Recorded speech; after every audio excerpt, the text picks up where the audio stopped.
Now we're going to show what you know. We have several pages here of practice problems that we're going to go through. And this will really get you ready for your assignment. So, let's see. A new umbrella design was created in the shape of a hemisphere or half sphere with a special plastic coating on the material to better repel water. The diameter of the umbrella is about 1 yard. Because the umbrella is still in its beginning stages, the manufacturer only produces 200 of them to be sold in select markets. How much of the specially coated material must be produced for the manufacture of these umbrellas?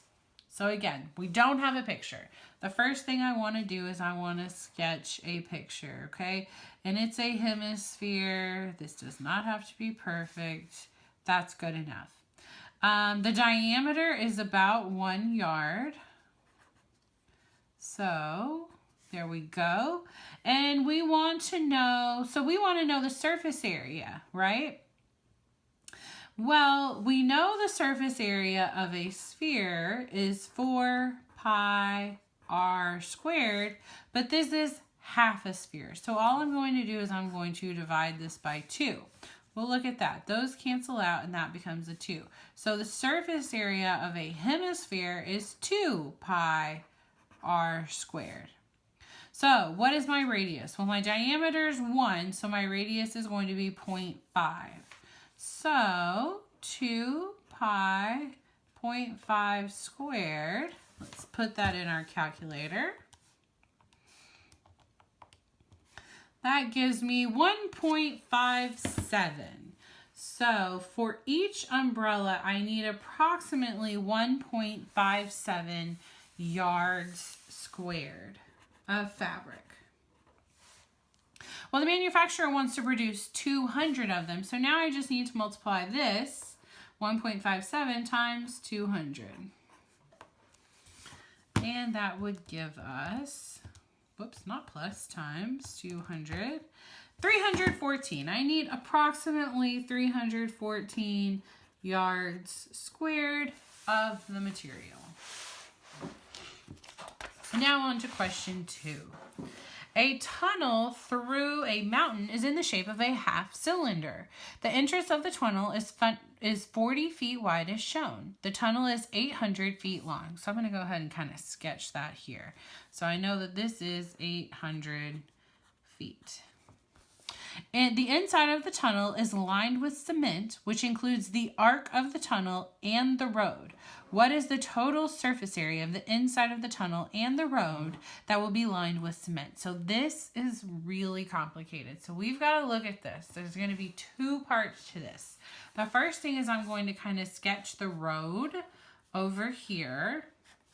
And so this is going to be 800 and this is going to be 40. So let's figure out how much concrete we would need. So we just need to multiply those 2 numbers together, right? So I would need, ooh, that's a big number. I would need 32,000 square feet of concrete for the road, okay?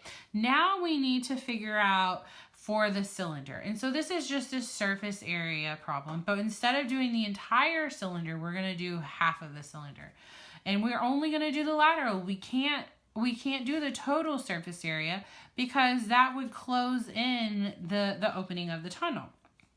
So lateral surface area of a cylinder, if you recall, it's 2 pi r h.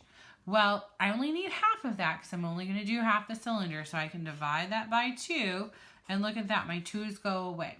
So it's just going to be pi r h. Now, what is my radius? Let's think about this for a minute. I know my diameter is 40. My radius is going to be half of that. So my radius will just be 20. So I have pi times 20 times 800. So pi times 20 times 800 gives me 50,265 feet squared. Now I need to add those 2 together. So in order to get the total amount of concrete that I need. So we have 50,265 plus 32,000. My total amount of cement would be 82,265 feet squared. So we had to split this into two different parts and then just add those two together. Number 3, a store sells square pyramid-shaped scented candles. The dimensions of the two candles are shown below. Calculate the slant height of each candle. So we've not done a problem like this. And we kind of talked about this when we did our three-dimensional shapes that you folded up and put in your notebook back over here. Remember these shapes? We talked about our slant height back here and how we get a right triangle, okay? And remember what we can use on a right triangle. We can use Pythagorean Theorem. So I'm just gonna go ahead and I'm going to sketch in this right here. And then here's my slant height right here. So let's pull this right triangle out right here. So I know that my height is 16, and this is going to be half of this side right here. So this is going to be 3, and then here's my slant height of candle A. Same thing over here. So here I'm going to sketch that in, and here's my slant height. So let's pull that one down also. This is 9. This is going to be half of that 8, so it would be 4. And here's my slant height of candle B. So now we can just apply the Pythagorean Theorem. So I've got 16 squared plus 3 squared equals slant height A squared. So let's do 16 squared. 16 squared plus 3 squared gives me 265. Equals slant height A squared. And if you recall, how do we unsquare something? We square root it. So the square root of 265 gives me 16.3. Okay? And then over here, we're going to do the same thing. So I have 9 squared plus 4 squared equals the slant height of candle B squared. So 9 squared plus 4 squared, that gives me 97. And we have to square root that. I get 9.8. Now, part B is over here on this. So it says calculate the total and lateral surface area of each candle. So the lateral surface area of candle A, and I'm just going to write that like that.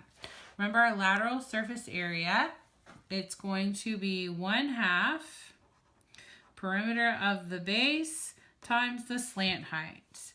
So the lateral surface area of A is 1/2. The perimeter of my base back over here, it's going to be 6 times 4, right? So that's going to be 24. And my slant height of candle A was 16.3. So times 16.3. So let's put that in our calculator. 1/2 times 24 times 16.3. That gives me 195.6. Now let's do the lateral slant height of candle B. So it's 1/2. Let's figure out what the perimeter of the base of B is. Well, that's going to be 8 times 4, which is also not going to be 24.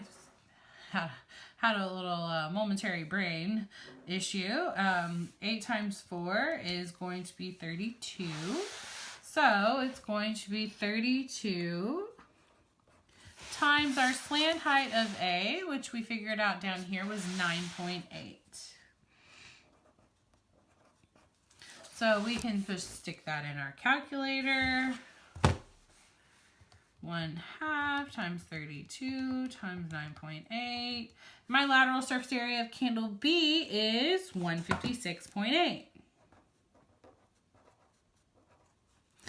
Now we want to find the total surface area of A, and that's going to be our lateral surface area plus the area of the base.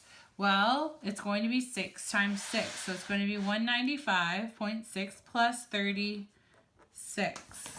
So 195.6 plus 36 gives me 231.6.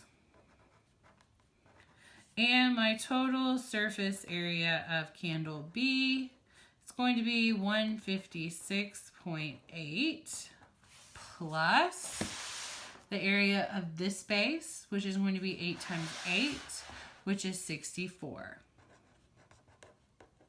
When I add those two together, 156.8 plus 64, I get 220.8.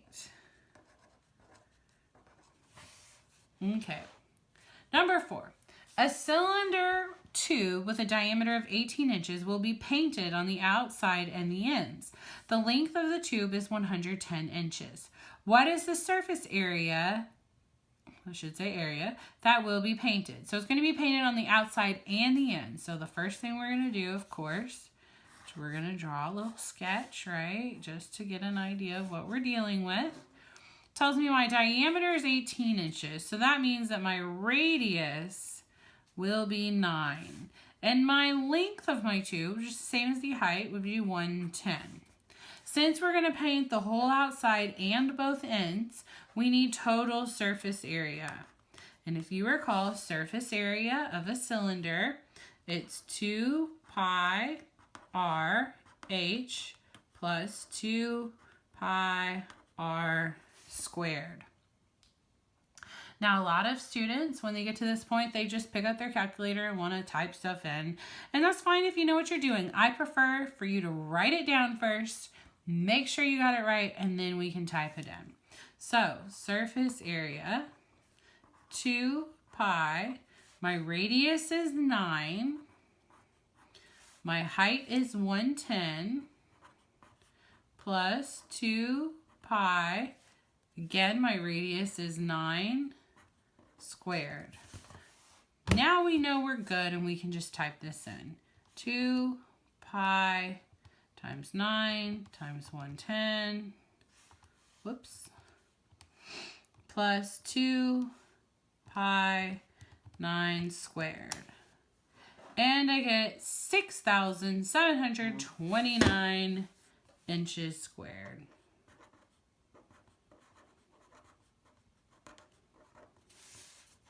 And our last problem. A cone has a radius of 6 meters and a height of 8 meters. Determine the total and lateral surface area of the cone. So first things first, we don't have our slant height and we need our slant height. This is set up real nice where we can see our right triangle and we can just cut that out. We don't have to though.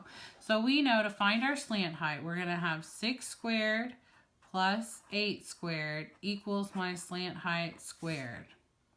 Well, 6 squared plus 8 squared is 100. And how do we get rid of that squared? We square root. So my slant height is going to be 10. Now I can just plug it into my formula.